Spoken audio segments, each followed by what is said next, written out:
నమస్కారం. ఈటీవీ ప్రత్యేక చర్చా కార్యక్రమానికి స్వాగతం. ఈ నెల 10, 11, 12వ తారీఖుల్లో అమరావతిలో జరగబోయేటువంటి జాతీయ మహిళా పార్లమెంటు సదస్సుపై ఈటీవీ ప్రత్యేక చర్చా కార్యక్రమం చేపట్టింది. ఈ కార్యక్రమంలో పలు రంగాలకు చెందినటువంటి ప్రముఖులు పాల్గొంటున్నారు. డాక్టర్ గీతారెడ్డి గారు, నమస్తే.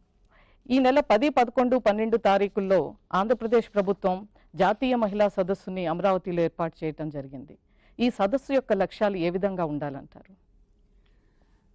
నిజంగానే ఇది చాలా మంచి విషయం.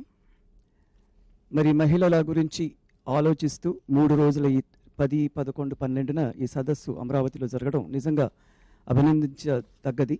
అందులో ఆడపిల్లల్ని కూడా పిలిచి, స్కూల్ చిల్డ్రన్ని 10,000 మందిని పిలిచి వాళ్ళ నుంచి కూడా వాళ్ళు ఏమనుకుంటారు, ఏం కావాలి వాళ్ళకి అని చెప్పి అలాంటి ఒక సదస్సు పెట్టి డెలిబరేషన్స్ తీసుకోవడం అనేది చాలా మంచిది.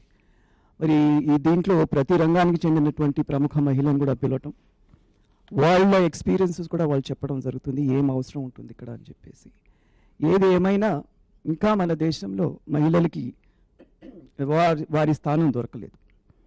మనం 50% జనాభాలో ఉన్న ఇంతవరకు కూడా మొట్టమొదటి లోక్సభ ఎలక్షన్స్లో 4.5% మంది మహిళలు ఉంటే ఇప్పటి వరకు మనం చేరుకునింది 11%. 11 కానీ 12 కానీ, అంటే ఎక్కువగా ప్రోగ్రెస్ కాలేదు, ఎంత కావాలో అంత కాలేదు. ఆ విధంగా చూస్తుంటే గ్రామీణ ప్రాంతాల్లో ఇంకా కాంగ్రెస్ ఉన్నప్పుడు 33.1% reservation under amendments of 73, 74 the constitution తీసుకొచ్చిన తర్వాత ఆ అమెండ్మెంట్ ప్రకారంగానే లోకల్ బాడీస్ మహిళలు రావడం జరుగుతుంది. ఇప్పుడు దాన్నే మా ప్రభుత్వం UPA 2 ఉన్నప్పుడు 50%కి చేయడం జరిగింది.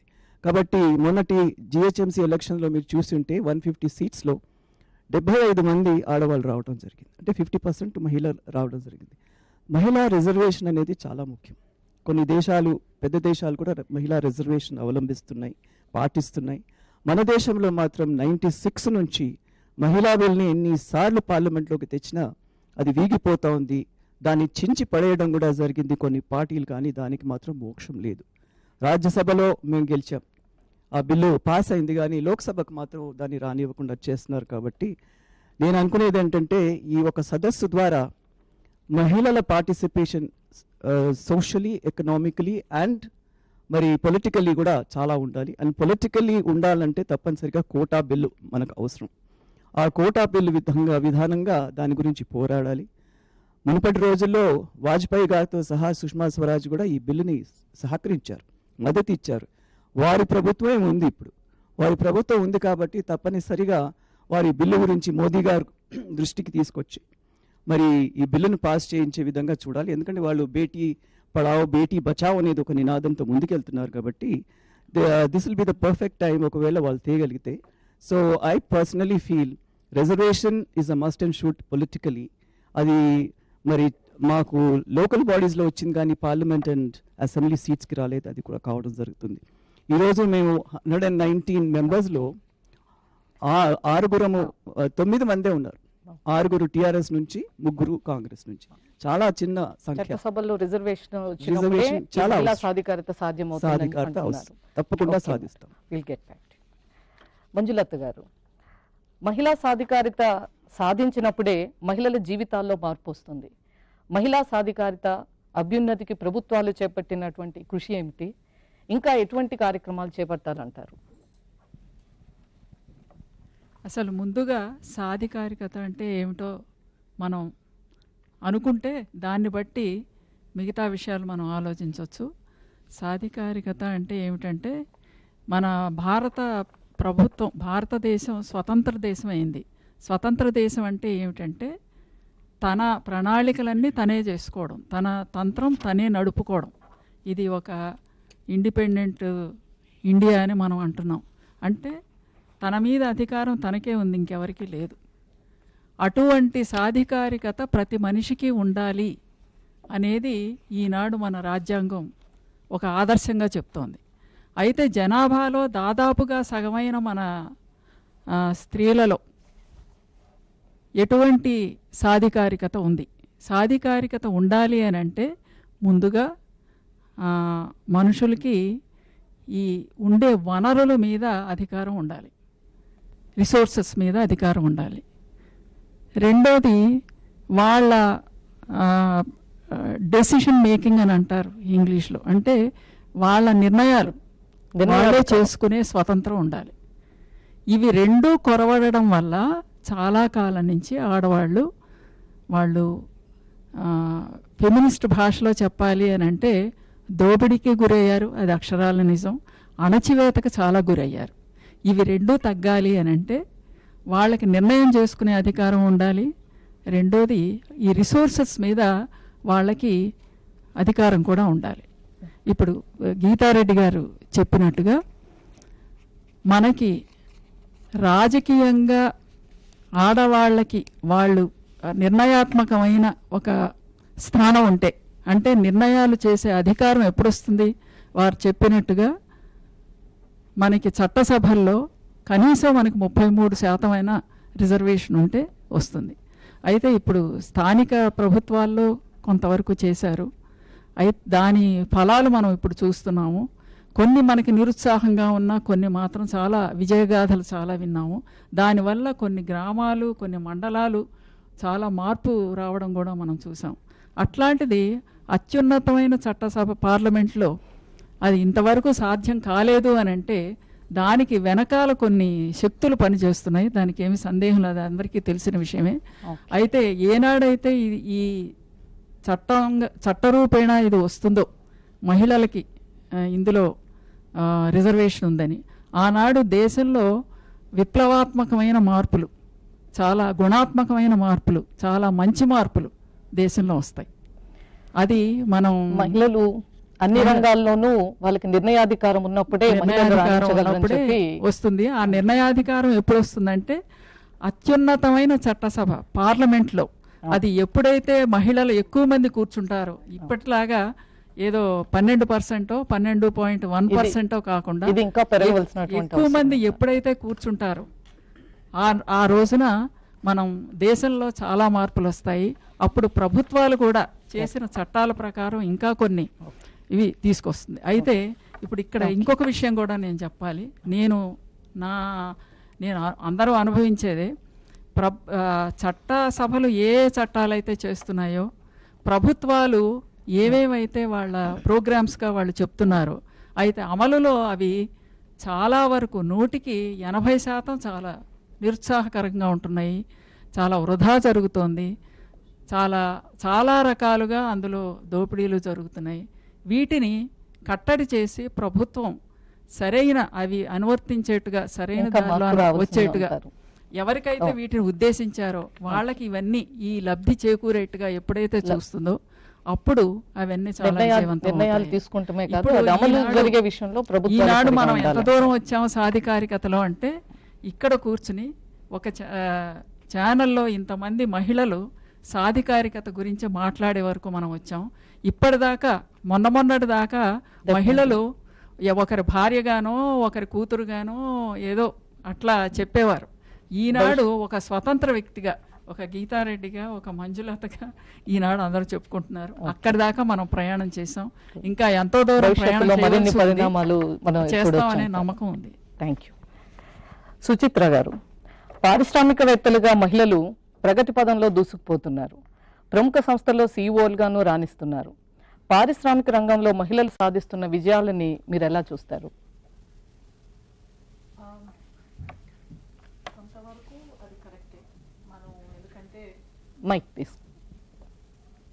కొంతవరకు మనం అనుకున్న పారిశ్రామిక ఏరియాస్లో కానీ ఈ మహిళలు రావటం అనేది కొంతవరకు జరుగుతూ ఉంది. ఎందుకంటే అగైన్ మహిళలు ఆంట్రప్రినర్గా రావాలి అంటే తనకి చాలా కాన్ఫిడెన్స్ ఉండాలి. ఫస్ట్ అండ్ ఫార్మోస్ట్ కెరియర్స్లోనే మనం చూస్తున్నాము. ఇప్పుడు 5-10 years తర్వాత కూడా వితిన్ 5 yearsలోనే చాలామంది వాళ్ళ జాబ్స్ని వదిలేయటం అనేది జరుగుతూ ఉంది. ఎందుకంటే when we see the pattern దీంట్లో మనకి హ్యూమన్ రిసోర్సెస్లో విమెన్ని తీసుకున్నప్పుడు, యంగ్ విమెన్ని దాంట్లో చాలామంది విత్ ఇన్ 5 yearsలోనే వాళ్ళు ఉద్యోగం మానుకోవటం, ఎందుకంటే సోషల్ కారణాలే, ఇంకా వేరే ఏంటి లేదు. ఉద్యోగం వాళ్ళు చేయనీక కాదు, లేకపోతే వాళ్ళకి ఆ సబ్జెక్ట్ మీద కానీ, లేకపోతే వాళ్ళకి నాలెడ్జ్ లేకుండా కాదు, ఆ స్కిల్ లేకపోవటం వల్ల కాదు, నేర్చుకోవటంలో కూడా వాళ్ళు చాలా చాలా ఇనిషియేటివ్ తీసుకుంటూ ఉంటారు. కానీ సోషల్ పరంగా due to all the social factors మనకి తెలిసిన అన్ని వల్ల పేరెంట్స్ చెప్పటం, లేకపోతే పెళ్లి చేసుకోమని చెప్పటం, పెళ్లి చేసుకుంటే మళ్ళీ వేరే ఊర్లకి వెళ్ళిపోవాలి అని ఒక ఇది, వాళ్ళ ఉద్యోగాలు మానుకోవాలని, కొన్నిసార్లు we have lost girls, young girls just for the simple reason that the families don't want them to work. So ఇటువంటి ఇష్యూస్లో చాలామంది క్యారియర్స్ ఆగిపోతున్నాయి, 5-7 years కంతా ఆగిపోతున్నాయి. దాంట్లో కొంచెం రేర్గా దాన్ని అంటే ఒక రకంగా చెప్పాలంటే ఉద్యోగాలు మానేస్తున్నారంటారు ప్రైవేట్ రంగంలో కూడా.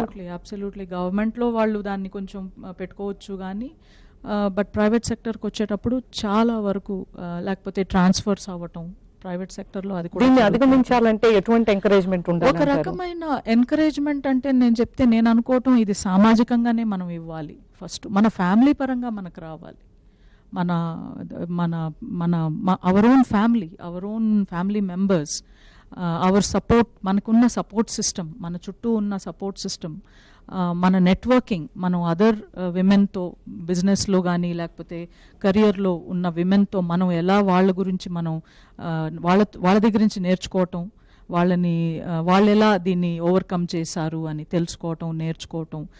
ఒక రకంగా చెప్పాలంటే కాన్ఫిడెన్స్ని పెట్టుకోవాలి, ఎందుకంటే కాన్ఫిడెన్స్ కోల్పోతే మళ్ళీ మనం చేయలేము అనే ఒక షేకినెస్ వచ్చేస్తుంది అన్నమాట. సో దాన్ని మనం ఎటువంటి లైఫ్గా మనం సోషల్గా ఎన్ని జరిగినా, ఫర్ ఎగ్జాంపుల్ నేను బయట దేశంలో ఉండటం జరిగింది 10-15 years. కుటుంబ పరంగా మహిళలకు ఇంకా ఉద్యోగాలు చేసే వారికి రావాలి, ఎకనామిక్ గా వాళ్ళని మనం ఎంకరేజ్ చేస్తేనే తప్పితే, లేకపోతే వాళ్ళ వల్ల మనం అనుకున్నట్టు CEOs అవ్వాలి అంటే అది ఒక 30-40 సంవత్సరాల ప్రాసెస్. అది ఓవర్ నైట్ ఎవరు CEOs అయిపోలేరు. It's a very long process. దాన్ని తట్టుకోవాలంటే దానికి కావాల్సినంత సర్వశక్తుల్ని కూడజేసుకోవాలన్నమాట. So I think it's long టర్మ్గా ఆలోచించాలి, కొంచెం ఫోకస్డ్గా కూడా ఉండాలి, మానుకోకూడదు. భవిష్యత్తులో కుటుంబ పరంగా అన్ని రంగాల్లో ప్రోత్సాహం లభించాలని తప్పకుండా మనం సమాజంగా అది మనం ఇవ్వాలి, వాళ్ళని కూడా మనం ప్రోత్సహించాలి. ఎందుకంటే బాయ్స్ని మనం చదువుకోండి, ఉద్యోగాలు చేయండి అని మనం చెప్పేటప్పుడు, అలాగే మన ఇంట్లో మన గర్ల్స్ని కూడా, మన అమ్మాయిల్ని కూడా మనం అలాగే మనం చెప్తున్నామా అనే క్వశ్చన్ మనల్లో చాలామంది పేరెంట్స్గా మనం we have to ask our selfs that question. That's very important. ఇప్పుడు చర్చలో చిన్న విరామం. చర్చకు తిరిగి స్వాగతం. వనిత గారు, మహిళలకు అన్ని రంగాల్లో అవకాశాలు సమానంగా ఉన్నాయంటారా? ఇంకా ఈ అవకాశాలని మహిళలు ఏ విధంగా అందిపుచ్చుకోవాలి? అందుకు ఎలాంటి నైపుణ్యాలపై దృష్టి పెట్టాలంటారు? మన భారతదేశంలో చూసుకుంటే జెండర్ ప్యారిటీ ఇండెక్స్ అని ఒకటి ఉంది, గ్లోబల్ పరంగా చూసుకుంటే కంట్రీస్ పరంగా. ఇండియా ర్యాంకింగ్లో actually it's very very low, almost 108 as of last year. So దాని పరంగా చూసుకుంటే మీరు అన్నట్లు ఆడవాళ్ళకి సమాన హక్కులు లేవు సమాజంలో కానీ, లేకపోతే పొలిటికల్గా పరంగా కానీ, లేకపోతే ఎకనామిక్ ఎంపవర్మెంట్ పరంగా కానీ. దీనికి కారణాలు ఏంటంటే ప్రాబబ్లీ మనకి సీనియర్ పొజిషన్స్లో, డిసిషన్ మేకింగ్ పొజిషన్స్లో కానీ, లేకపోతే పాలసీ ఫార్ములేషన్ ఏరియాస్లో కానీ మహిళల్లో రిప్రజెంటేషన్ చాలా తక్కువ ఉన్నాయి. ఈ రోజుల్లో పాలసీస్ వెదర్నో ఎకనామిక్ పరంగా కానీ, లేకపోతే సోషల్ పరంగా కానీ, లేకపోతే ఈవెన్ పొలిటికల్ పరంగా కూడా చూసుకుంటే డిసిషన్ మేకింగ్ బాడీస్ కానీ, అడ్వైజరీ కౌన్సిల్స్ కానీ, లేకపోతే పాలసీ ఫార్ములేషన్ బాడీస్లో కానీ ఎక్కువ శాతం మీకు మగవాళ్ళే ఉంటున్నారు. వాళ్ళ perspective definitely will be different. Women's perspective అలాంటి బాడీకి రాదు. రానంతసేపు మనకి సమాన హక్కులు వస్తాయో లేవో మనకి అది చాలా కష్టం అనిపిస్తుంది. So women have to grow every field, whether it is in corporate environment, whether social environment, whether political field lo gani, unless a number of years petti. Ippudu earlier speakers annatlu mana country lo entante ecosystem it is not very viable for a women to continue career. Ante atu family చూసుకుంటూ మళ్ళీ career చేసుకుంటా వెళ్ళాలంటే చాలా sacrifices చేయవలసి వస్తుంది. So ఈ కారణం వలన ఏంటంటే చాలామంది ఆడపిల్లలు ఒక 5-6 ఇయర్స్ లేకపోతే 10 ఇయర్స్ కెరియర్లో లాగా పెట్టుకొని వదిలేసుకుంటారు, బాధ్యత తీసుకోరు. మేబీ దే ఫీల్ ఈ బిగ్గర్ పిక్చర్ చూసుకుంటే ఇందులో మన రోల్ ఏమీ ప్లే చేయట్లేదు కాబట్టి మనకి ఇది అవసరం లేదు, మన కుటుంబం చూసుకుంటే సరిపోతుందని ఒక ఫీలింగ్లో వదిలేసుకుంటారు. కానీ అది వదిలేసుకుంటే అది నష్టం ఎవరికి వస్తుంది? సొసైటీకే వస్తుంది, సమాజానికే వస్తుంది. ఎందుకంటే టుమారో నెక్స్ట్ జనరేషన్ చూసుకుంటే సీనియర్ పొజిషన్స్లో మళ్ళీ మన ఆడవాళ్ళు ఉండరు. ఇప్పుడు మీకు ఒక సర్వే చెప్తాను నేను. ఐ థింక్ 90s డికేడ్లో చూసుకుంటే IITs, the best institutes in India, అందులో చదువుకున్న అండ్ గ్రాడ్యుయేట్ అయిన మహిళలు ఉన్నారు.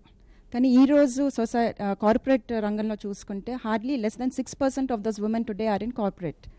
దాని పరంగా ఏం కనిపిస్తుందంటే మీకు senior positions of any corporate today women are lacking.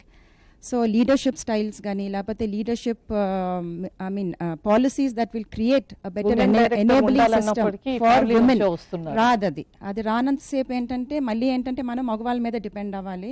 రేపొద్దుట ఏంటంటే మన పాలసీస్ సమాజం మనకి అనుకూలంగా లేదు అని అనటానికి లేదు, ఎందుకంటే మనం ఆ బాధ్యత తీసుకోవట్లేదు. సో ఇప్పుడు ఈ సదస్సు పరంగా మనం ఏం చేయాలంటే at least next generation of especially women child, girl child, ఈ ఆస్పిరేషన్ అనేది కలిగించాలి. Tomorrow, society is also a responsibility for you. You also have an equal right as long as you also can try to contribute to the economy. So ఈ రోజు ఏంటంటే మన సమాజం పరంగా చూసుకుంటే, ఈవెన్ కుటుంబం పరంగా చూసుకుంటే ఈ బర్డెన్ మనం మగ అబ్బాయికే ఇస్తాం. మన ఇంట్లో మగపిల్లలు ఉంటే వాళ్ళు చదువుకోవాలి, ఉద్యోగం చేయాలి, ఇల్లు రన్ చేయాలి. అదే విధంగా మనం ఆడపిల్లలు కూడా ఇదే రెస్పాన్సిబిలిటీ మీకు కూడా ఉంది. మీరు చదువుకున్నాక కూడా మీరు కెరియర్లో కూడా మీరు పైకంటే వెళ్ళాలి అని చెప్పాలి. అది చెప్తే బాగుంటుంది. వ్యాపార రంగంలో కూడా మహిళలకి కుటుంబం నుంచి ప్రోత్సాహం ఉండాలి అంటారు. ఉండాలి, అది ఈకో సిస్టమ్ బిల్డప్ చేసుకోగలిగితేనే మనకి రేపొద్దుట రిప్రజెంటేషన్ బాగుంటుంది. పద్మజారెడ్డి గారు, తెలంగాణ కోసం మీరు ఒక ప్రత్యేక నృత్య రూపం కూడా చేశారు. చదువులు ర్యాంకుల్లోనే కాదు, సృజనాత్మక కళారంగాల్లోనూ పురుషుల కంటే మహిళలే ప్రతిభ కనపరుస్తున్నటువంటి పరిస్థితి. నేటి తరం అమ్మాయిల్లో ఎలాంటి ఆత్మవిశ్వాసం, దృక్పథాన్ని మీరు చూస్తున్నారు?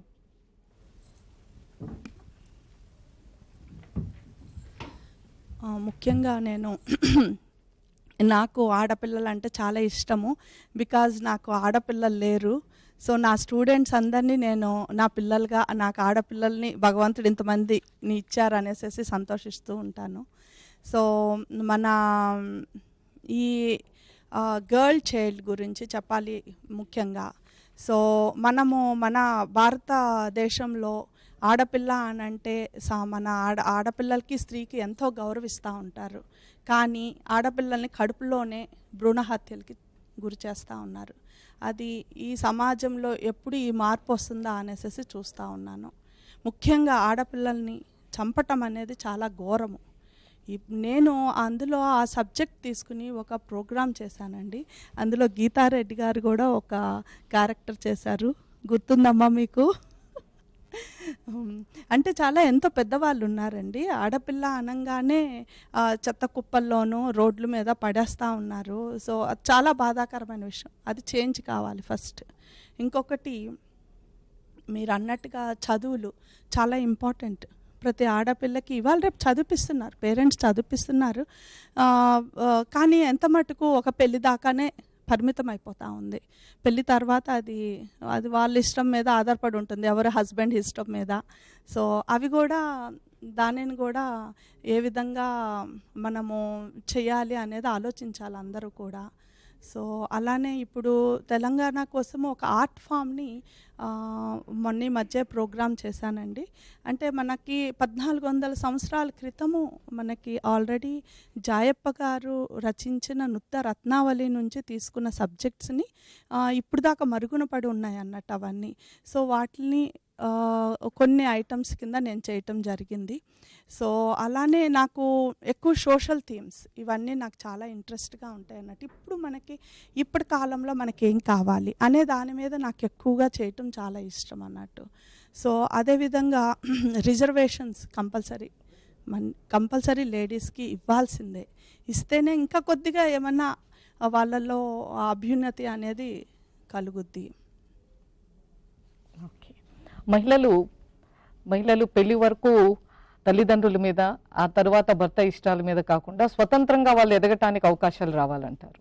100%. సుమతి గారు, సమాజంలో మహిళలకు ఎలాంటి సామాజిక భద్రత కల్పించాలి, దీనిపైన మహిళా పార్లమెంటు సదస్సులో ఎటువంటి చర్చ జరగాలంటారు?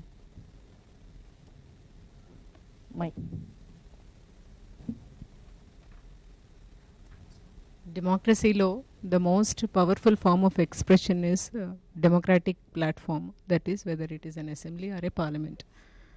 And అక్కడ ultimately ఏం చెప్పినా కూడా I think it is taken as the word of the entire country. అంటే ఇప్పుడు నేను as a statesmanly politician, if somebody goes and tells that this is the issue na country ki for the sake of women annappudu, that is an issue after all. ఏమంటే మనము కంటిన్యూస్గా going into the public, maximum acceptance for the particular thing. ఇప్పుడు whatever issues ఇప్పుడు as on date to be discussed, సామాజిక భద్రత విషయానికి వస్తే మనకున్న చట్టాలు చాలా, అంటే చట్టం విషయంలో డెఫినెట్గా we have one very powerful loss.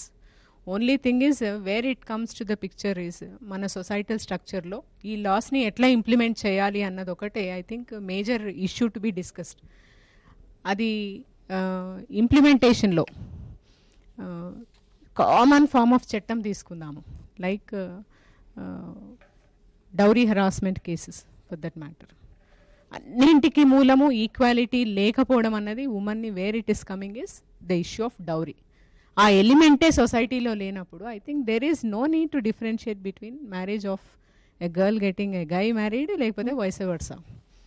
So that is one big thing where, అంటే I will not say society మారాలని కాదు, దీనికి జెండర్ డిస్క్రిమినేషన్ తగ్గాలంటే మీరు పోలీస్ అధికారిగా ఎటువంటి చర్యలు తీసుకుంటున్నారు? అదే నేను చెప్పిన ఒకటే point, how we will implement the law in the present societal సినారియోలో. బెటర్ ఇంప్లిమెంటేషన్ ఆఫ్ లాకి కావాల్సిన conditions. First thing is awareness building, awareness building on law. Of course అది లిటరసీతోనే వస్తుంది. లిటరసీ లేకపోయినా different sects of people in the society, whether civic society కావచ్చు లేకపోతే even governmental departments కావచ్చు, నాట్ ఓన్లీ అంటే లా ఎన్ఫోర్స్మెంట్ ఏజెన్సీనే అవేర్నెస్ చేయాలని ఏం లేదు.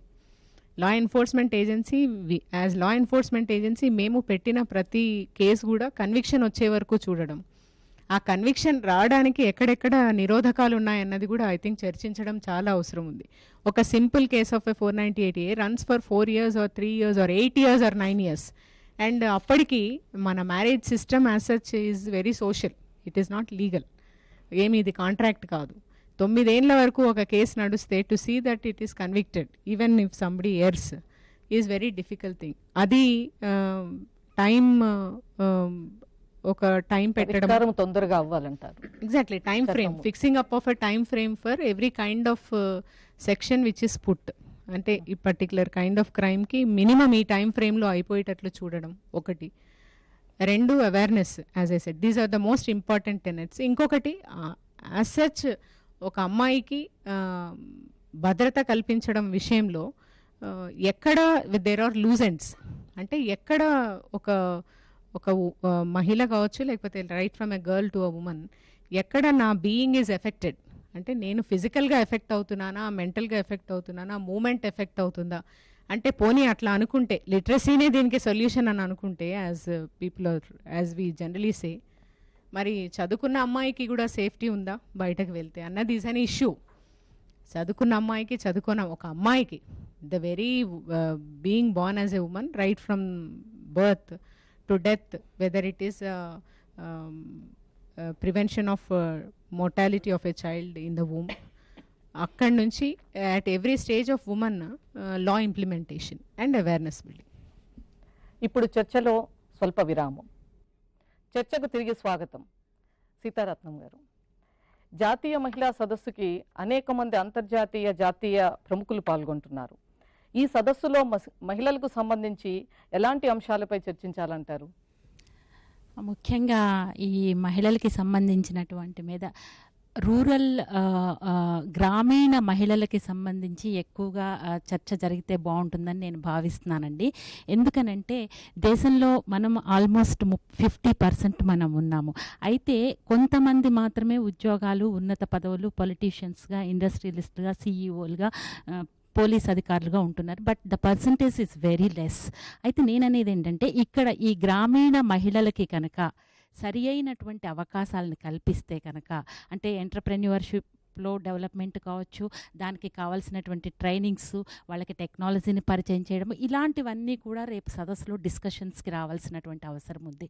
అయితే ఎక్కడైతే మనం వేరే కంట్రీస్ని చూస్తే కనుక ముఖ్యంగా మహిళల యొక్క శక్తిని ఏ దేశాలైతే ఉపయోగించుకుంటున్నాయో ఆ దేశ జీడిపి గ్రోత్ మిగిలిన దేశాల కన్నా కూడా ఎక్కువగా ఉన్నదనేది మన సర్వే రిపోర్ట్స్ తెలియజేస్తున్నాయి. సో ముఖ్యంగా ఈ మహిళా సదస్సుని ఇలా పెడుతున్నారు అంటేనే ఇది డెఫినెట్గా ఒక మంచి, అంటే ఉమెన్ డెవలప్మెంట్ గురించి చాలా సీరియస్గా ఆలోచిస్తుంది మన ప్రభుత్వాలు అనేది ఇక్కడ ఖచ్చితంగా మనకు కనిపిస్తుంది. ఇక్కడ తీసుకోవాల్సిన చర్యలు ఏంటంటేనండి, ముఖ్యంగా గ్రామీణ మహిళలకి ఎడ్యుకేషన్ మీద అవేర్నెస్ క్రియేట్ చేయడం అనేది మొట్టమొదటి విషయం. రెండోది వాళ్ళకి హెల్త్ మీద ఎలా కేర్ తీసుకోవాలి, అది అవేర్నెస్. అవి వచ్చిన తర్వాత మహిళల్లో ఎనార్మస్ స్కిల్స్ ఉన్నాయండి. అంటే లాట్ ఆఫ్ ఎనర్జీ ఉంది, వాళ్ళకి స్కిల్స్ ఉన్నాయి, ఎంతూజియాస్టిక్, అన్ని క్వాలిటీస్ ఉన్నాయి. అయితే వాటిని బయటికి తీసుకురావాలంటే ప్రభుత్వాలు ఏం చేయాలి, ఏ విధమైన చర్యలు ప్రభుత్వాలు ఈ సదస్సులో డిస్కషన్ చేయాలి. ఆల్రెడీ ఆంధ్రప్రదేశ్ ప్రభుత్వం చూస్తే కనుక ఇంతకుముందు డ్వాక్రా మహిళలు అంటే గ్రామీణ మహిళలు, వాళ్ళని దాదాపు 88,66,000 మందిని ఆ డ్వాక్రా మహిళా సంఘాల కింద తీసుకొచ్చారు. అంటే వాళ్ళ అభ్యున్నతికి, వాళ్ళని అభివృద్ధిలో భాగస్వామ్యం చేయడము, వాళ్ళకి ఫైనాన్షియల్ సపోర్ట్ ఇవ్వడము, ఇవన్నీ కూడా పార్ట్ ఆఫ్ ప్రాసెస్ ఉమెన్ డెవలప్మెంట్లో. సో అదే ప్రాసెస్లో ఇంకొంచెం మనం ముందు అడుగు వేయాల్సినటువంటి అవసరం ఉంది. దానికి ఏంటంటే ఈ రోజున చాలామందికి స్కిల్స్ ఉంటాయి. అయితే దానికి సపోర్ట్ గవర్నమెంట్ నుంచి, సపోజ్ ఒక గ్రామీణ మహిళకి తను చేసుకున్న ప్రోడక్ట్స్ కానీ లేకపోతే తను తయారు చేసిన వస్తువుల్ని మార్కెట్ చేసుకునే స్కిల్స్ ఉండవు. ఆ మార్కెట్ చేసే స్కిల్స్ ట్రైనింగ్ సెంటర్స్ అనేవి పెట్టాలి. అలాగే ఒక ఏరియా ఉందనుకోండి, సపోజ్ వైజాగ్ ఉంది టూరిస్ట్ ప్లేస్, కొన్ని ఏరియా టూరిస్ట్ ప్లేస్లో వాళ్ళు తయారు చేసినటువంటి ప్రోడక్ట్స్ అమ్ముకునే విధంగా వాళ్ళని ప్రభుత్వం సహాయ సహకారాలు అందించాలి. ఇంకొకటి ఏంటంటే టెక్నాలజీని వాళ్ళకి ట్రైనింగ్ అనేది ఇవ్వాల్సినటువంటి అవసరం ఉంది. ఈ రోజున భారతదేశం మొత్తం డిజిటలైజేషన్ చేయాలని చెప్పేసి నరేంద్ర మోడీ గారు చెప్తున్నారు. దానికి అనుగుణంగా ఈ మహిళలు రెడీగా ఉన్నారా? లేరు. సో దానికి గ్రామీణ మహిళల సమస్యలు, వారికి సమాజంలో ఉన్నటువంటి అవకాశాల పట్ల అవగాహన కల్పించే అంశాల పట్ల చర్చ జరగాలండి. పారిశ్రామికంగా కూడా వాళ్ళని డెవలప్ చేయాల్సినటువంటి అవసరం ఉంది. ఇంకా ఎడ్యుకేషన్, హెల్త్, ఇవన్నీ కూడా ఇది ఒక ఎత్తు అయితే పొలిటికల్ ఇంట్రెస్ట్ ఉన్న మహిళల్ని కూడా వాళ్ళకి ట్రైనింగ్ ఇవ్వాల్సినటువంటి అవసరం ఉంది. ఎందుకంటే గ్రామీణ నేను ఎక్కువ కాన్సన్ట్రేట్ చేసేదంటే ఆల్రెడీ ఎడ్యుకేటెడ్స్ వీళ్ళందరినీ ఆల్రెడీ వాళ్ళకి తెలుసు. గ్రామీణ మహిళలకి చాలా నాయకత్వ లక్షణాలు ఉన్నాయి. ఆ నాయకత్వ లక్షణాలను పెంపొందించడానికి కూడా ఈ సదస్సులో డిస్కస్ చేయాల్సినటువంటి అవసరం ఉంది. జయంతి రెడ్డి గారు, ఆరోగ్యపరంగా నేటి మహిళలు ఎదుర్కొంటున్నటువంటి ప్రధానమైన సమస్యలు ఏంటి? ఈ సమస్యల పట్ల ఈ యొక్క సదస్సులో చర్చించాల్సినటువంటి అంశాలు ఏంటి అనుకుంటున్నారు? ఇన్ని సంవత్సరాలు అయిన తర్వాత కూడా మనం ఇంకా ఈ మెటర్నల్ మార్టాలిటీ గురించి మనం మాట్లాడుతున్నాము. అంటే ఈ ప్రసూతి సమయంలో జరిగే మరణాల గురించి.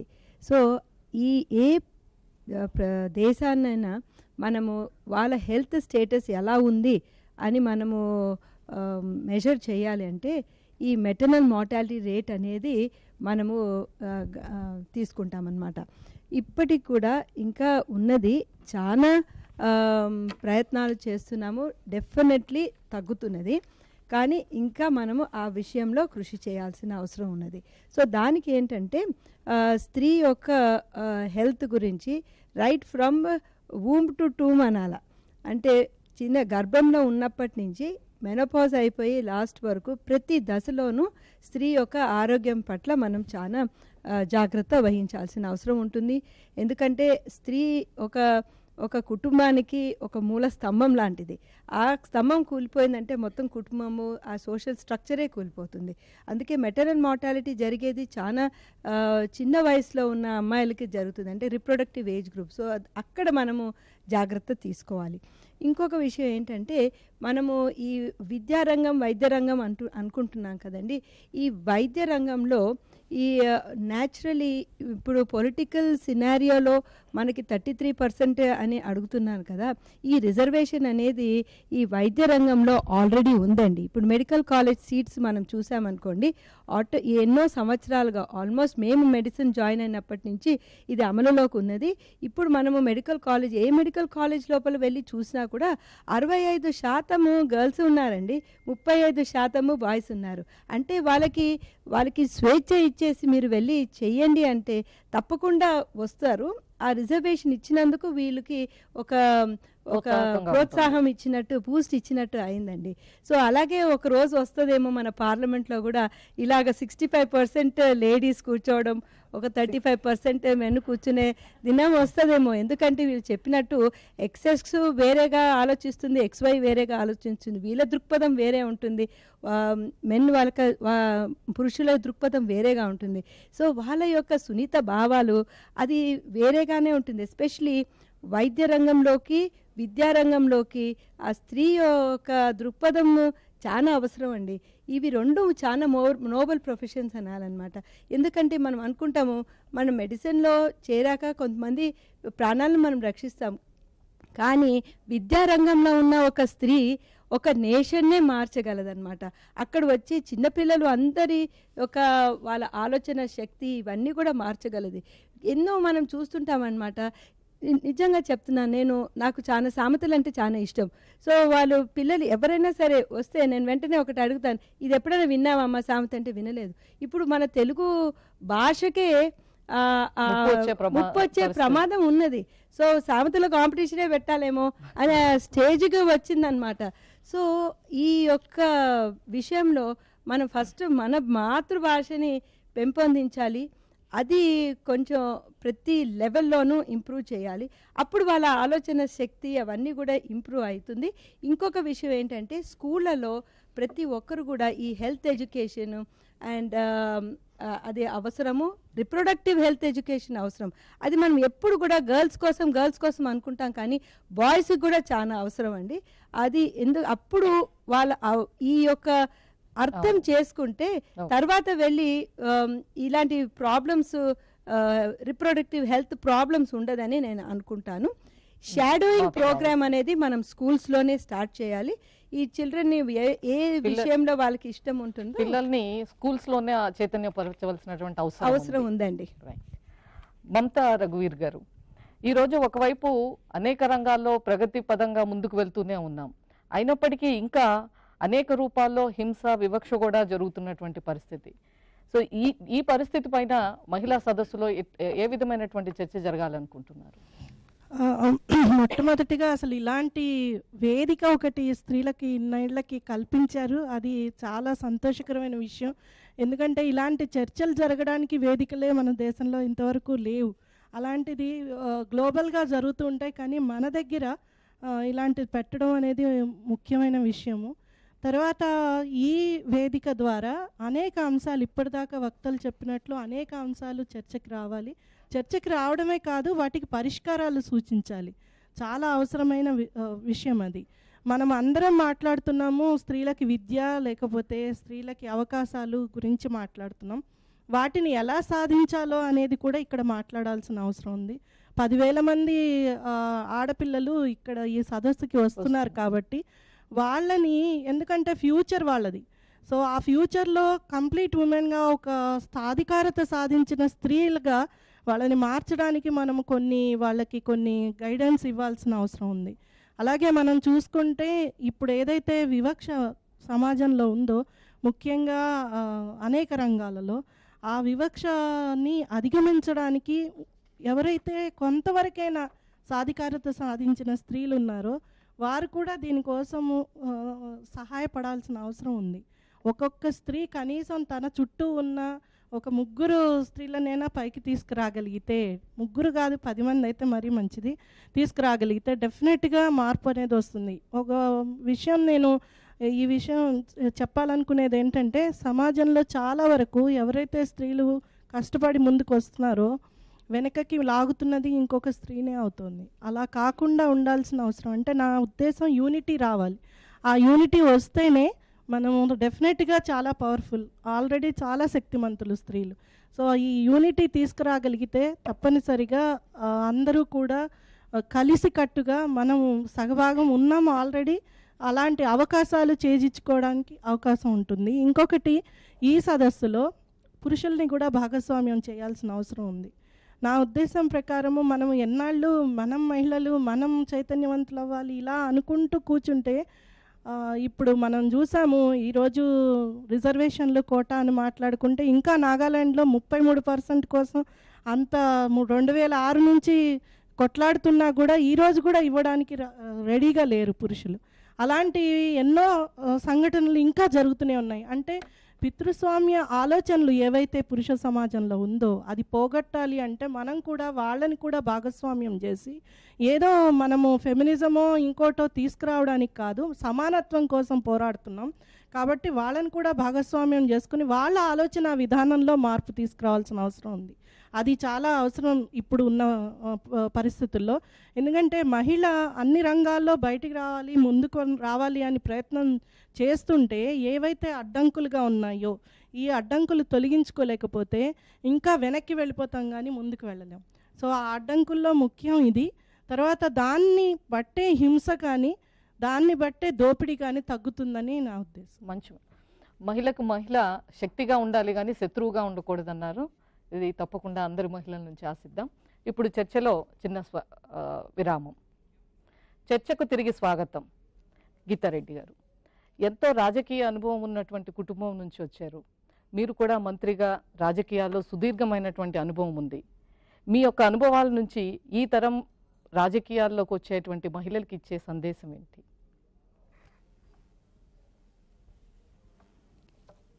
నేను మీరు అన్నట్టుగానే సుదీర్ఘ రాజకీయ జీవితం నాది. నేను 89లో ఫస్ట్ ఎలక్షన్ కొట్టాను. అప్పుడు ఆ తర్వాత గెలిచిన తర్వాత ఏవైనా మీటింగ్స్కి వెళితే ఒకే ఒక మహిళను ఉండేదాన్ని. ఎక్కడ చూసినా మగవాళ్లే కనిపించేది. నేను ఒక well educated post graduate foreign return అయినా నాకు ఇబ్బంది కనిపించేది, ఇంకా ఎవరు మహిళలు ఇక్కడ లేరని. అలాంటి పరిస్థితి నుంచి మరి నేను ఇందాక చెప్పినట్టుగా 73-74 అమెండ్మెంట్ రాజ్యాంగంగా తీసుకొచ్చి కాన్స్టిట్యూషనల్గా తీసుకొచ్చిన తర్వాత మరి 33-1/3% మహిళలు నాకు కనపడవు. అంటే ఒక 100 మంది పురుషులు ఉంటే అక్కడ నాకు 30 మంది ఆడవాళ్ళు నాతో తోడు ఉండేవాళ్ళు. ఆ డిఫరెన్స్ నేను చూశాను. అది చాలా చాలా ఒక విధమైనటువంటి definitive decision, targeted decision, focus decision అప్పుడు ఉన్నటువంటి ప్రభుత్వం ఆ ఒక డిసిషన్ తీసుకురావడం. కాంగ్రెస్ ఏం చెప్తా, నేను ఒక అన్బయాస్డ్గా మాట్లాడుతున్నాను, పార్టీ పరంగా మాట్లాడుతుంది, ఫ్యాక్ట్స్ ఆఫ్ ఫ్యాక్ట్స్. ఆ తర్వాత చాలామంది ఫస్ట్ టర్మ్ వచ్చిన వాళ్ళలో చాలా భయాందోళన ఉండేది. వాళ్ళ భర్తలే నడిపించేవాళ్ళు. ఆ పరిస్థితి ఉండేది మహిళలకి. వాళ్ళు కూర్చున్న సీట్లో అసలు సర్పంచ్ వాళ్ళ భర్తే అయ్యేవాడు, భర్తే ఉండి అని నడిపించే పరిస్థితి అక్కడ ఉండేది. కానీ ఇప్పుడు రాను రాను చూస్తుంటే 93 ఆన్వర్డ్స్ వాళ్ళలో వచ్చినటువంటి చైతన్యం, కాన్ఫిడెన్స్, చాలా ఆత్మవిశ్వాసం పెరిగింది.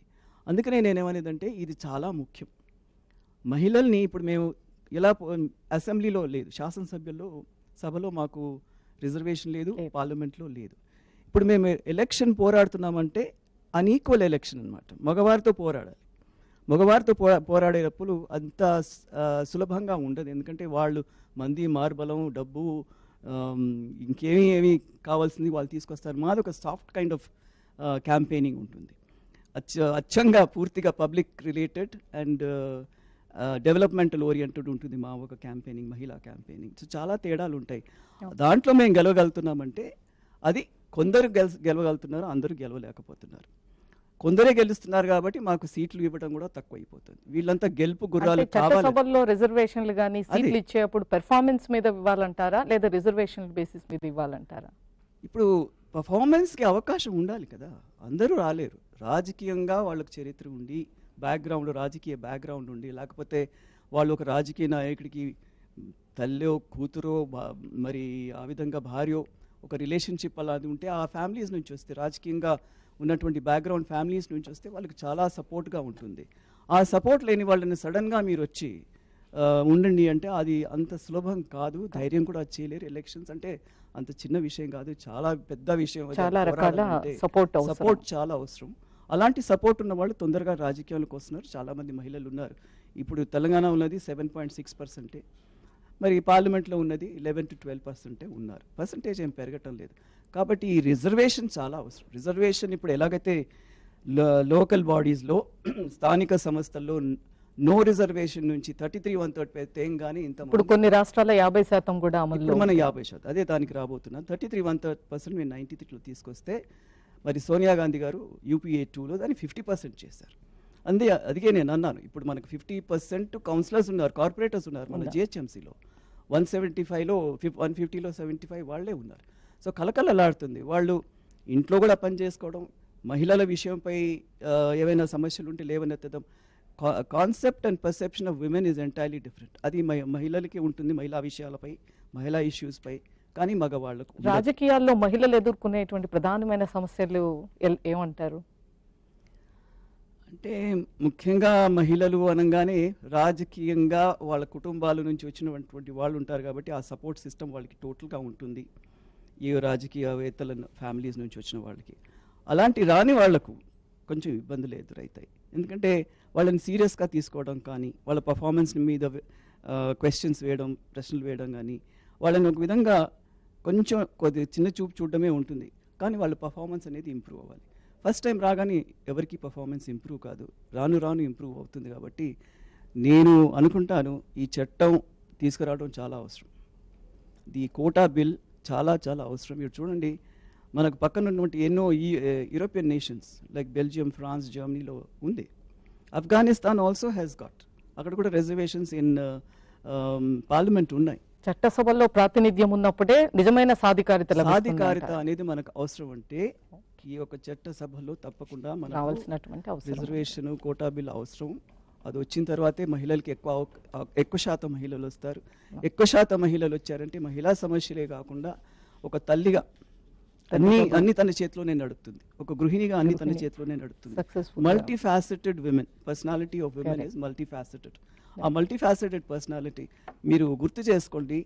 స్వాతంత్ర సమరంలో కూడా పోరాడినటువంటి మహిళలు ఎంతమందో ఉన్నారు ఆనాటి నుంచి. మరి వాళ్ళు స్వాతంత్ర సమరంలో బాగా గట్టిగా మగవాళ్ళతో భుజంతో భుజం కలిపి పోరాడారు. కాబట్టి మనకు అది గుర్తించి మన రాజ్యాంగంలో మనకు ఓటు హక్కు కల్పించడం. మహిళకు ప్రోత్సాహం ఇస్తే ఏ రంగంలోనైనా రాణించగలదంటారు. తను సమరంలో పోరాడినటువంటి, స్వాతంత్ర సమరంలో పోరాడినటువంటి మహిళకు ఓటింగ్ హక్కు ఇచ్చారే కానీ అది చాలా సంతోషమైనటువంటిది. మనకు మొట్టమొదట్లోనే ఓటు హక్కు కల్పించారు. కానీ ఆ తర్వాత మహిళా రిప్రజెంటేషన్ అనేది పాలిటిక్స్లో చాలా తక్కువగా, ఎక్కడ 5%, ఇప్పుడు ఎక్కువ 10% అంటే ఎక్కువ మనం పెరగలేదు.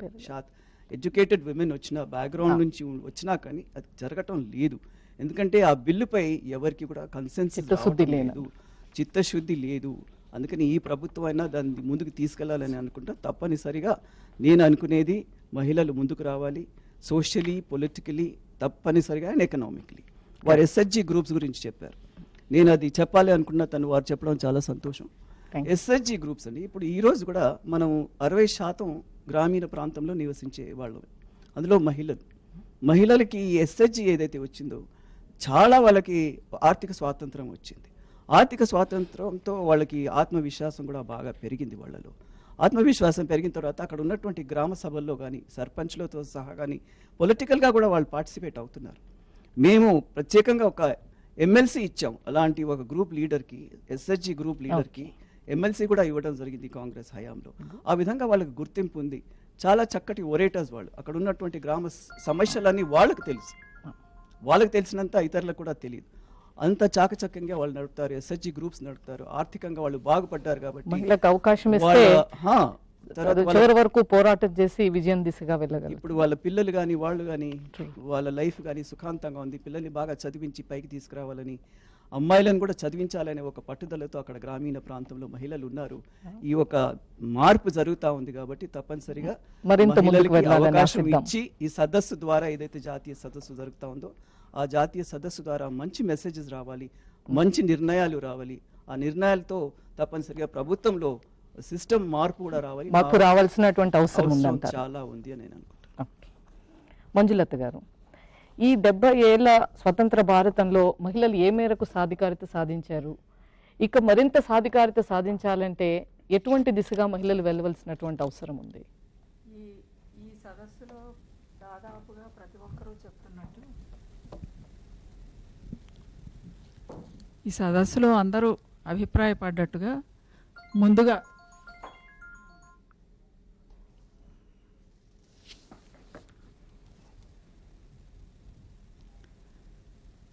చట్టసభల్లో మహిళల సంఖ్య పెరగాలి.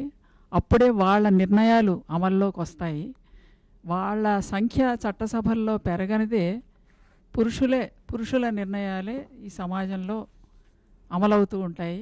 ఇప్పుడు అమలు అవుతున్నట్టుగా అది ఎంత తొందరగా రిజర్వేషన్ చట్టం వస్తే అంత బాగా ఉంటుంది.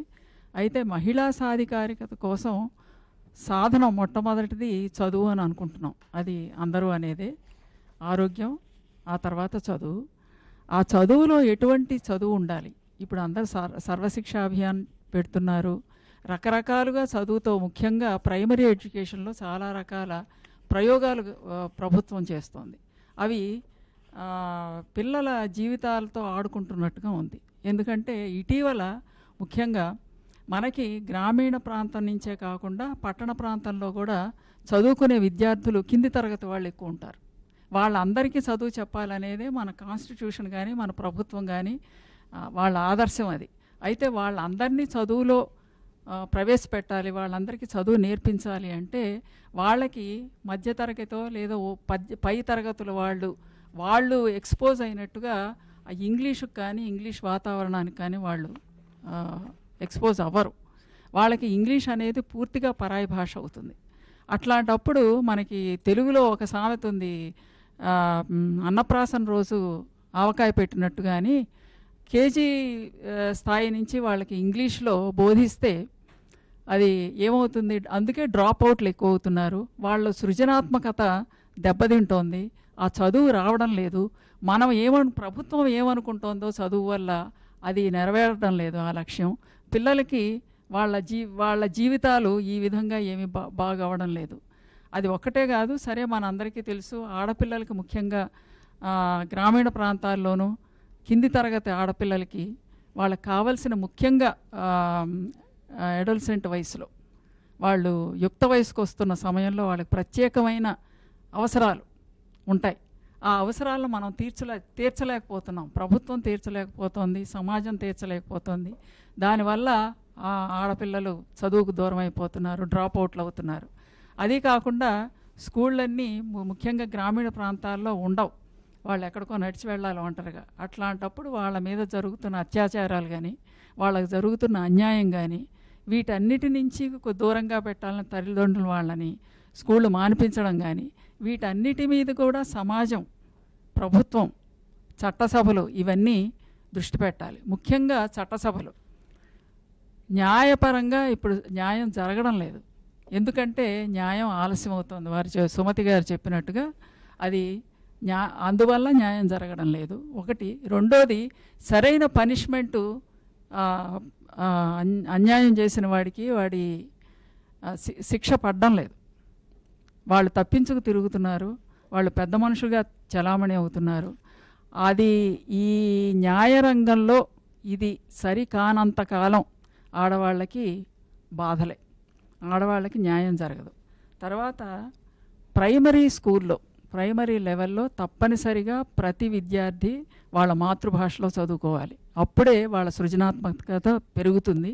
ఆ తర్వాత భాషావేత్తలు ఒక ప్రణాళిక చెప్పారు. అదేమిటంటే ఇంగ్లీష్ను ఒక సబ్జెక్టుగానే బోధించి 7-8 తరగతుల నుంచి ఒక సబ్జెక్టుని ఇంగ్లీష్లో బోధిస్తూ ఆ విధంగా ఇంగ్లీష్ వాళ్ళకి నెమ్మదిగా నేర్పుకుంటూ వెళ్ళాలి. ఇప్పటికీ ఇంగ్లీష్ నేర్చుకున్నా కూడా ఇక్కడే ఉండి పనిచేసే వాళ్ళల్లో మనకి 10-12% కంటే ఎక్కువ మందికి ఇంగ్లీషు అవసరం లేదు. వర్కింగ్ నాలెడ్జ్ మాత్రం ఉంటే చాలు కంప్యూటర్ మీద పనిచేసినా కూడా. కనుక మనం అనవసరంగా వెర్రి వ్యామోహంతో ఇంగ్లీష్ వెనకాల పడుతున్నాం. అది ఒకటి ఎస్టాబ్లిష్డ్ ఫ్యాక్ట్.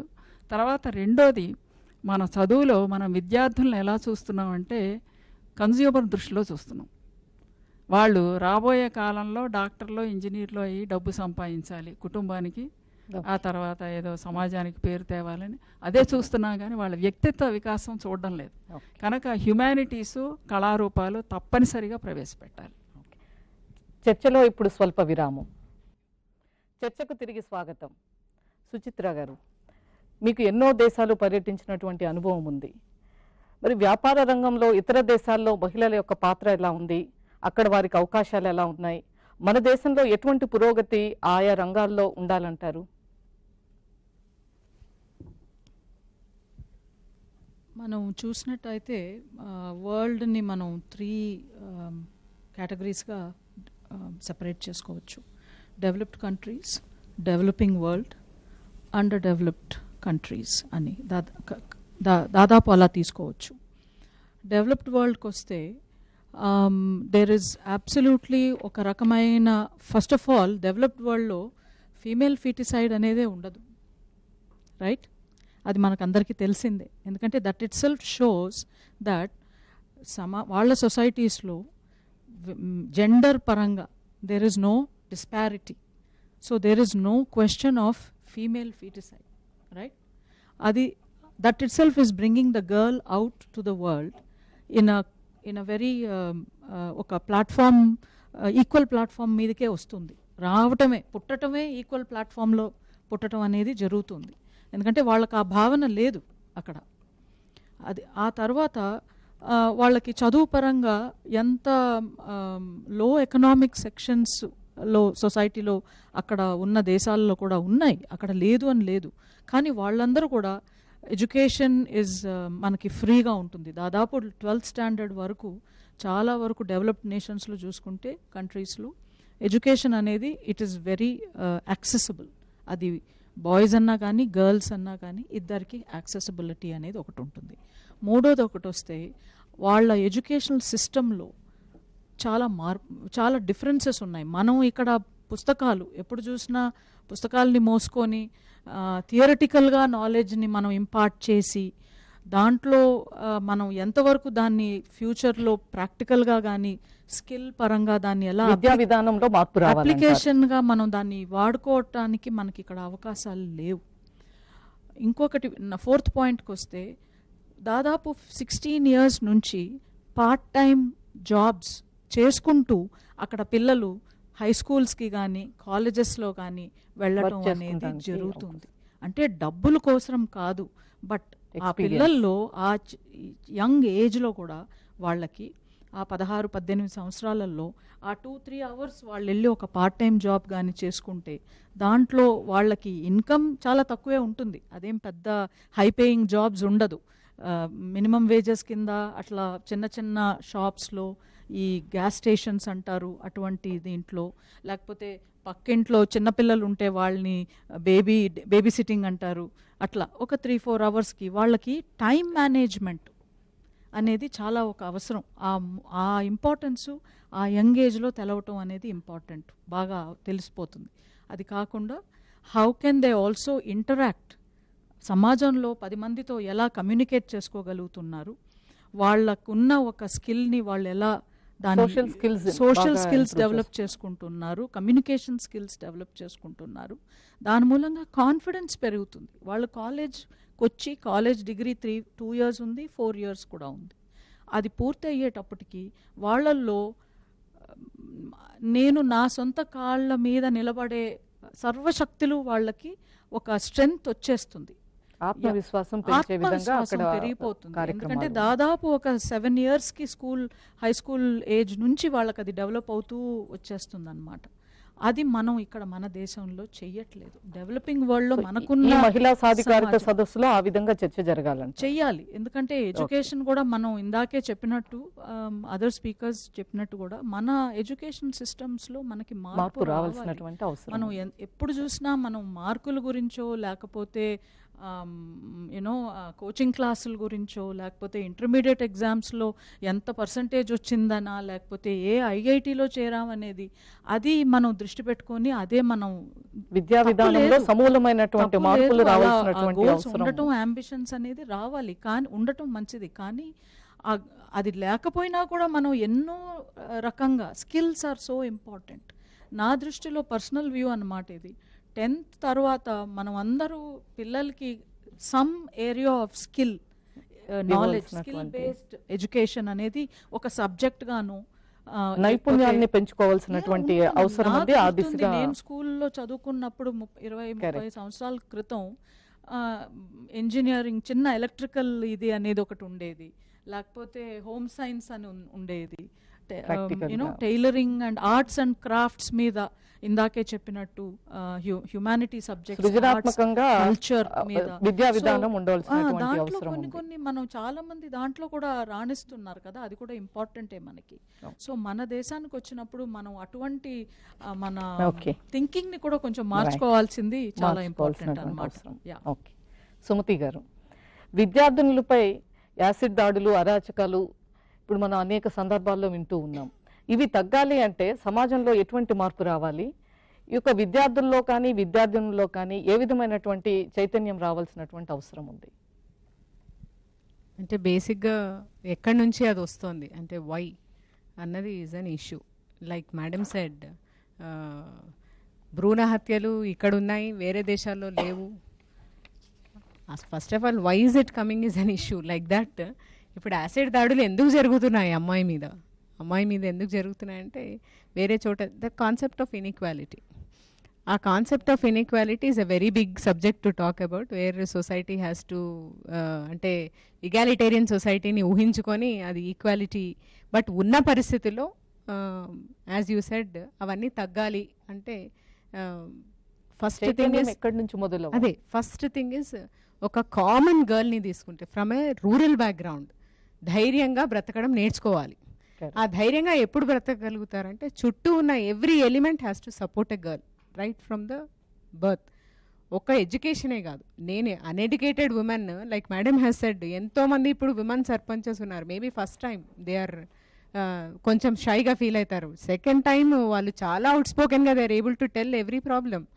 అట్లా నేను ఒక యాసిడ్ దాడికి ఎందుకు like why am I being teased అంటే ఓన్లీ డిఫరెన్స్ ఈజ్ ఇక్కడ women the way women is pictured అంటే నేను only as a femininity I'm being pictured. నాలో వేరే క్వాలిటీస్ పిక్చర్ కావటం లేదు. ఆ క్వాలిటీస్ కూడా పిక్చర్ కావాలి అంటే ఒకటి అయిన తర్వాత నేను చట్టాన్ని ఎలా ఉపయోగించుకోవాలన్నది ఒక ఇష్యూ, అసలు కాకముందే దాన్ని ప్రివెంట్ చేయడం ఎట్లా అన్నది ఒక ఇష్యూ. నేను I should be in a position to approach civic society for every problem of mine. ధైర్యంగా మనోధైర్యం రావాలంటే కుటుంబం నుంచి ఒకటి ఫ్యామిలీ సిస్టమ్, ఒకటి నేను చదువుకున్న ప్లేస్, ఒకటి నాకు చుట్టూ ఉన్న different kinds of environment in the form of a father, in the form of a brother, in the form of a mother, in the form of a teacher. ప్రతి చోట systems have to develop whereas you are doing good, you can do better, నువ్వు వచ్చి చెప్పాలి అన్న అవకాశము అమ్మాయికి కల్పించాలి. వచ్చినప్పుడు ఐ థింక్ డెఫినెట్గా అవి తగ్గుతాయి. ఒకవేళ అట్లాంటివి ఏవైనా ఉన్న పరిస్థితుల్లో కూడా రిపోర్టింగ్ ఆల్సో విల్ ఇంక్రీజ్, అంటే వచ్చి చెప్పే పరిస్థితి పెరిగే ఛాన్స్ ఉందని అనుకుంటున్నాను. పద్మజారెడ్డి గారు, జీవితంలో ఆటుపోట్లు ఎదుర్కొని ఉన్నత శిఖరాలకు ఎదిగినటువంటి అనేక మంది మహిళల్ని మనం చూస్తూ ఉన్నాం. వాళ్ళ నుంచి మనం ఎటువంటి స్ఫూర్తి పొందాలంటారు? మనం ఇప్పుడు సేవ అనగానే మదర్ తెరిసా అనుకుంటాము, ఎందుకంటే ఆవిడ చేసిన సేవలు అటువంటివి. అలానే పాలిటిక్స్ ఇందిరాగాంధీ, మన గీతారెడ్డి గారు. సో వీళ్ళందరూ కూడా ఎంతో కష్టపడి ఈ విధంగా వచ్చారు అని అంటే దాని వెనక మనం కష్టం చూడాలి. వాళ్ళు ఎంత కష్టపడితే ఈ లెవెల్కి వచ్చారు. సో అలానే ప్రతి వాళ్ళకు కూడా ఏ రంగాలను ఎంచుకున్నా సరే అందులో ఎంతో కష్ట నష్టాలు ఓర్చుకుని ఆ ఒడుదుడుగులు ఎంతోమంది వెనక్కి లాగాలని చూస్తూ ఉంటారు. ఎన్నో ఉంటాయండి అలా ఆడవాళ్ళకి ఎక్కువగా, ముఖ్యంగా. మగవారికి ఏమో అది వాళ్ళ వృత్తి అనుకుంటారు, కానీ ఆడవాళ్ళని అలా అనుకోరు. సో దాంట్లో చాలా వాళ్ళు ముందుకు రావాలంటే చాలా మనోధైర్యం కావాలి, ప్రతి ఒక్కళ్ళకి మనోధైర్యం కావాలి. సో నేను గమనించింది ఏంటంటే, నా స్టూడెంట్స్ ఇంతమంది ఉన్నారు, వాళ్ళు వస్తూ ఉంటారు స్కూల్కి. సో వాళ్ళు వెళ్ళేదాకా క్షేమంగా వెళ్తున్నారా లేదా అనేది చాలా డౌట్ అన్నట్టు పేరెంట్స్కి. ఎందుకంటే వస్తున్నారు డ్రైవర్ తోటి, మళ్ళీ వాళ్ళతోటి ఒక మామగారో వాళ్ళ నాన్నగారో ఎవరో ఒకళ్ళు పెద్ద ఆవిడ ఎవరో ఒకళ్ళు రావాల్సి వస్తూ ఉంది. వాళ్ళని అలానే తీసుకెళ్ళి దింపాల్సి వస్తుంది. ఆ సేఫ్టీ ఏది? ఆడపిల్లలకి ఏది ఆ సేఫ్టీ లేదు.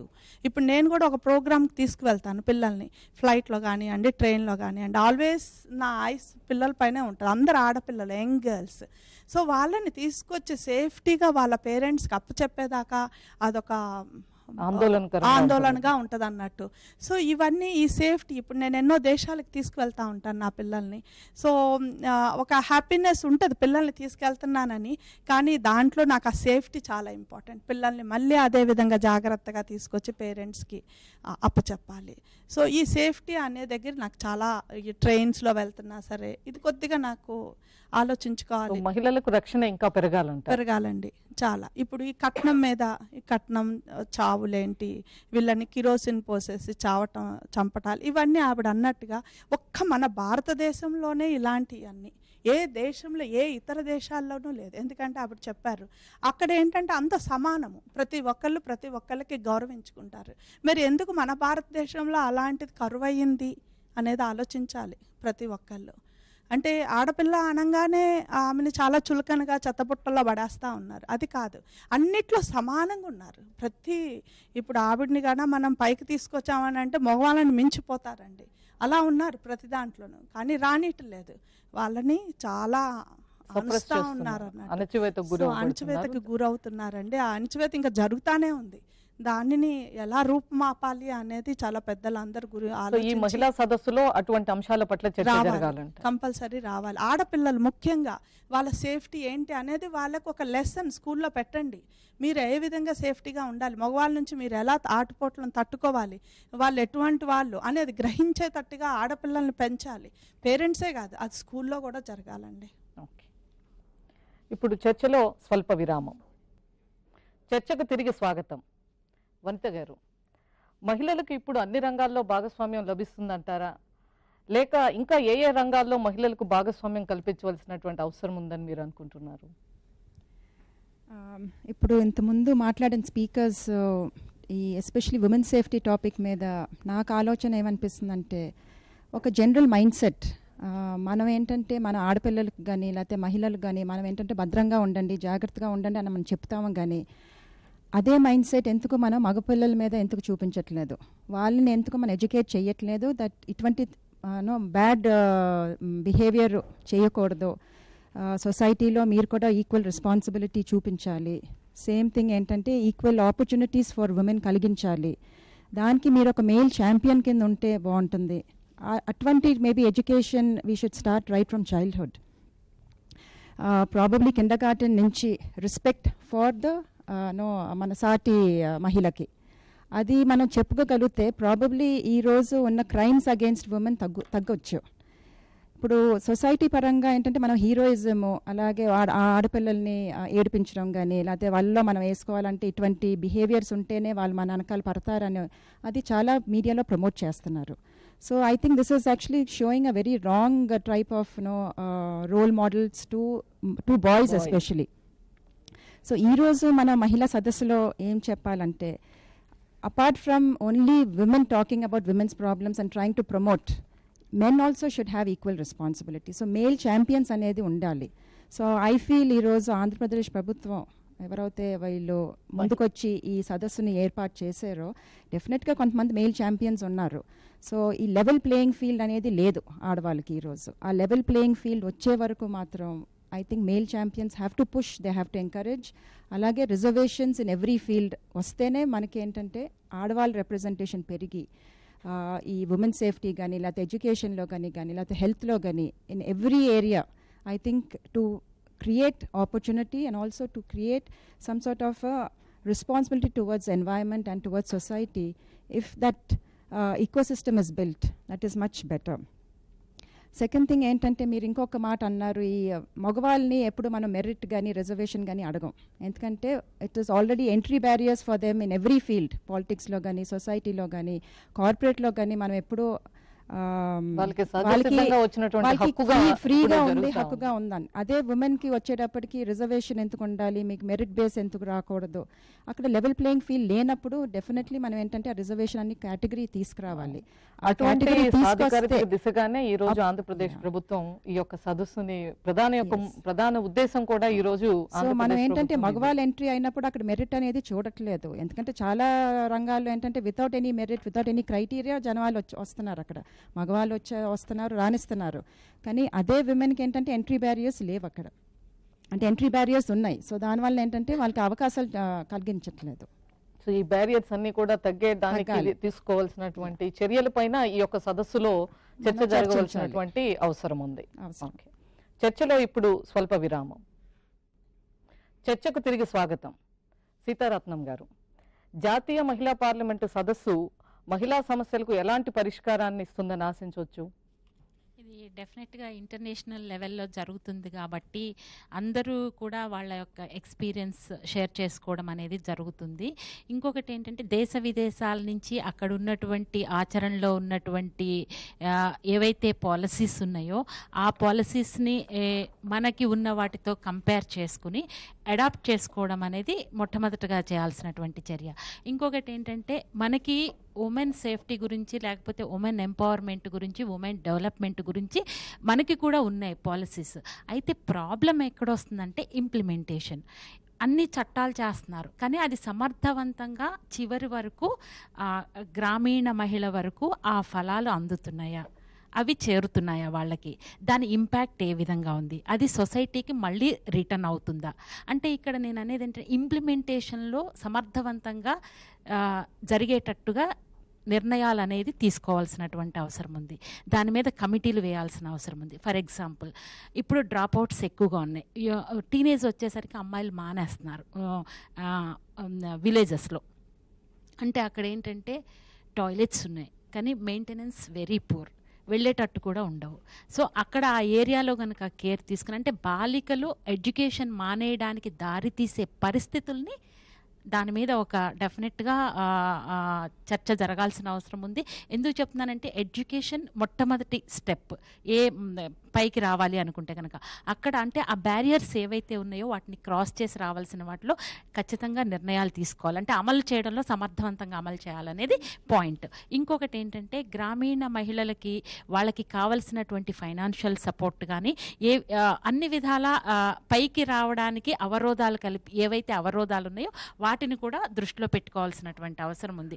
ఇంకొకటి నేను ప్రధానంగా లాస్ట్ పాయింట్ చెప్పేది ఏంటంటే మహిళల్ని ఏ రంగంలో అయినా కూడా విధానపరమైన నిర్ణయాలు తీసుకునే కమిటీలో డెఫినెట్గా ఉమెన్ యొక్క ప్రధానమైన పాత్ర ఉండవలసినటువంటి అవసరం ఉంది, కన్సిడర్ చేయాల్సినటువంటి అవసరం ఉంది, అది మ్యాండేటరీ చేయాల్సినటువంటి అవసరం ఉంది.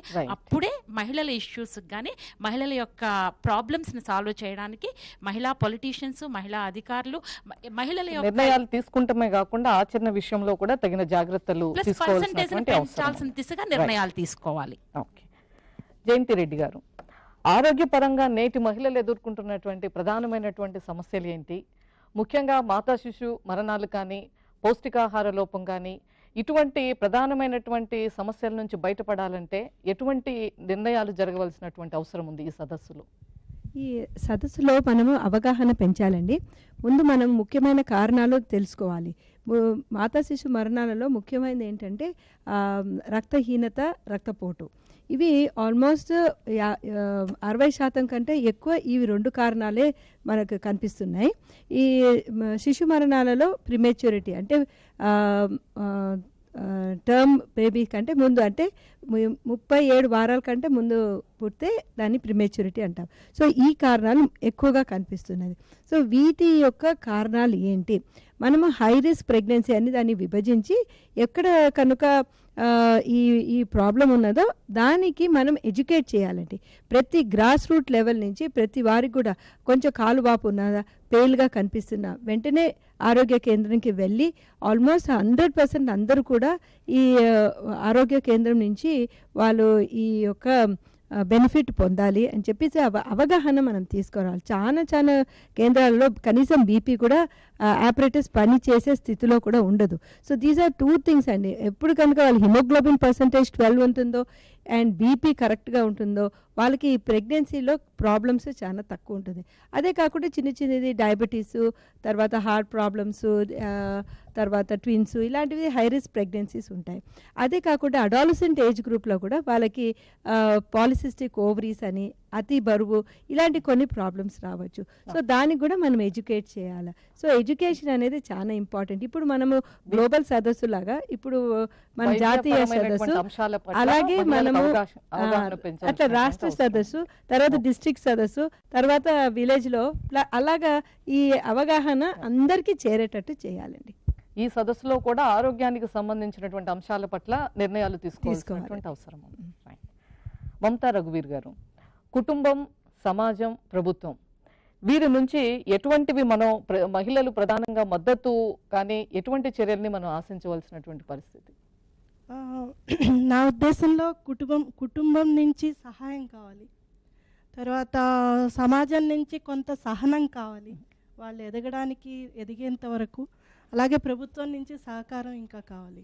కుటుంబంలో ఏమవుతుందంటే ఏవైతే స్టీరియోటైప్ రోల్స్ ఉన్నాయో వాటిని మార్చుకునే ప్రయత్నాలు చేయాలి మహిళలు కూడా. అలాగనే దానికి కుటుంబ సభ్యులందరూ సహకరించాల్సిన అవసరం ఉంది. అలానే మహిళ ఎక్కువగా కష్టపడాలి అటు ఇంట్లోనూ బయట. కాబట్టి ఆమెకి ఇంకా ఎక్కువ సపోర్ట్ ఇవ్వగలిగితే తప్పకుండా ఆమె పైకి వస్తుంది. అదే సమాజం తీసుకుంటే ఇప్పటికీ కూడా ఏదైతే దృక్పథం ఉందో ఆ దృక్పథంలో మార్పులు రావాలి. ఏవైతే మనం ఇన్నాళ్ళు సంప్రదాయం అనో లేకపోతే ఇంకొన్ని కులము, మతము, వీటి పరంగా ఏవైతే అడ్డంకులు పెట్టామో మహిళలకి, అలాగనే ఏవైతే సాంప్రదాయాలని భ్రూణహత్యలో, బాల్య వివాహాలు, లేకపోతే ఇంకా ఇలాంటివన్నీ ఏవైతే రోల్స్ పెట్టామో వాటన్నిటిలో మార్పు తీసుకురావాలి. అలాగే మహిళలు ఎవరైతే ఒక మహిళని అతి తొందరగా జడ్జి చేయకుండా, అంటే ఈమె సాధించగలిగిందా సాధించలేదా, ఏ పరిస్థితుల్లోంచి బయటికి వచ్చి ఇంత కష్టపడి ఎదుగుతోంది, కొంత సహనం అందరూ కూడా చూపిస్తే బాగుంటుంది. అలాగే ప్రభుత్వ పరంగా మనం ఇప్పటికీ ఇన్ని పాలసీస్ తెస్తున్నాం. ఇప్పుడు మహిళా సాధికారత 2016 పాలసీ వస్తుంది. అలాగనే ఎన్నో పాలసీస్ వస్తున్నాయి కానీ స్టిల్ ఇంకా రావట్లేదంటే నేను అనుకుంటా డిగ్రీ వరకు ఖచ్చితంగా ఉచిత విద్య ఇవ్వడము, మహిళలకి ఉపాధి అవకాశాలు పెంచడము, తర్వాత వాళ్ళకి అన్నీ కూడా ఫ్రీగా అన్ని అవకాశాలు ఇవ్వగలిగితే కనుక తప్పనిసరిగా మహిళ ముందుకు రాగలదని.